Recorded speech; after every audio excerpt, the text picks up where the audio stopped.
নমস্কার, আশা করি সবাই ভালো আছেন। রাজস্থানে বাঙালিয়ানায় আপনাদের অনেক অনেক স্বাগত জানাই। আজ রবিবার, বেলা এখন 1:30 মতো বাজে। বৃন্দাবন থেকে আমরা এসেছি কিছুদিন হলো, আর রাজস্থানে এখন বর্ষাকাল চলছে। এখানে এসে দেখেছি যখন এখানে বৃষ্টি হয় টানা 4-5 দিন ধরে বৃষ্টি হতেই থাকে, আর যখন বৃষ্টি হয় না তখন চাতক পাখির মতো আকাশের দিকে হাঁ করে তাকিয়ে থাকলেও বৃষ্টির কোনো নামগন্ধ পাওয়া যায় না। আর ওই দিকে দেখুন, দুটো লাইট পোস্টের ওপর একদিকে একটা ময়ূর, আরেক দিকে আরেকটা ময়ূর বসে আছে এই বৃষ্টির মধ্যে।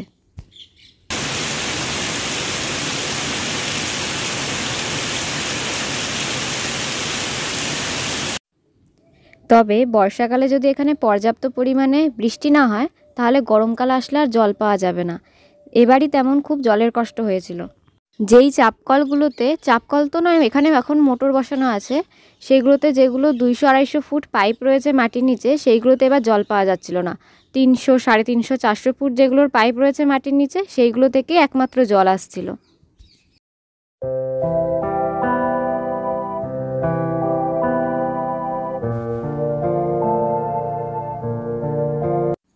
বেলা 4:30 নাগাদ বৃষ্টিটা কমে একটু রোদ উঠেছে। আর এদিকে এই ময়ূর বাবাজি সারাদিন বৃষ্টিতে চুবড়ি হয়ে ভেজার পর এখন পেখম শুকাতে ব্যস্ত।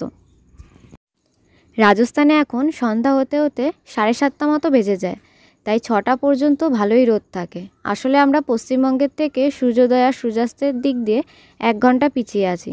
যখন পশ্চিমবঙ্গে সূর্যোদয় হয় তার ঠিক 1 ঘন্টা পরে এখানে সূর্যোদয় হয়, আর সূর্যাস্তের ক্ষেত্রেও ঠিক একই, 1 ঘন্টা পর এখানে সূর্যাস্ত হয়। তাই সন্ধ্যাটাও একটু দেরি করেই হয় এখানে। কাল বাজার থেকে ভুট্টা আনা হয়েছিল, তাই আজ সন্ধ্যাবেলায় ভুট্টা দিয়ে একটা চাট বানাবো। আগে কখনো এটা খাইনি আমি, আজ খেয়ে দেখবো এটা কেমন লাগে। সেই মতো জলে একটু লবণ মিশিয়ে ভুট্টাটা 20 মিনিট মতো সেদ্ধ করে নেব।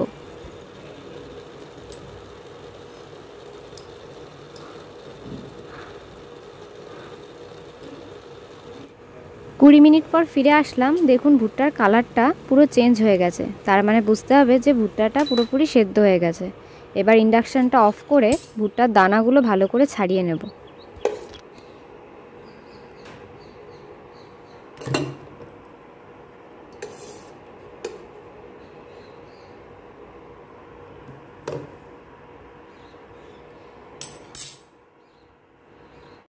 ভুট্টার দানাগুলো ছাড়িয়ে নিয়েছি, আর আগে থেকেই টমেটো, শসা, লঙ্কা কুচি কুচি করে কেটে রেখেছিলাম, সেগুলোই মিশিয়ে নেব। আর একটুখানি পাতিলেবুর রস দিয়ে ভালো করে মেখে নেব।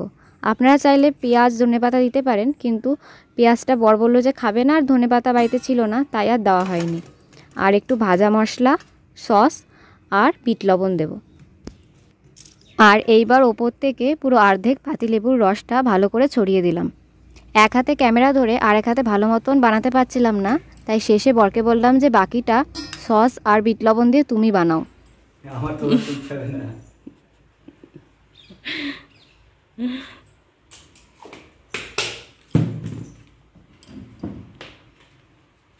বেশি করে সস দিবা। সস আসছে নাকি কি জানি আমি তো।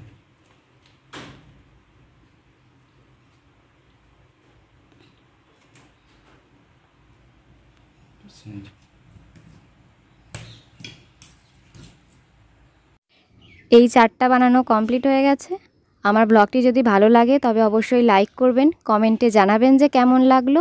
আর আমার ব্লগ আরও দেখতে চাইলে অবশ্যই চ্যানেলটি সাবস্ক্রাইব করে পাশে থাকবেন। দেখা হবে খুব শীঘ্রই পরবর্তী একটি ব্লগ নিয়ে। ততক্ষণ ভালো থাকবেন, সুস্থ থাকবেন।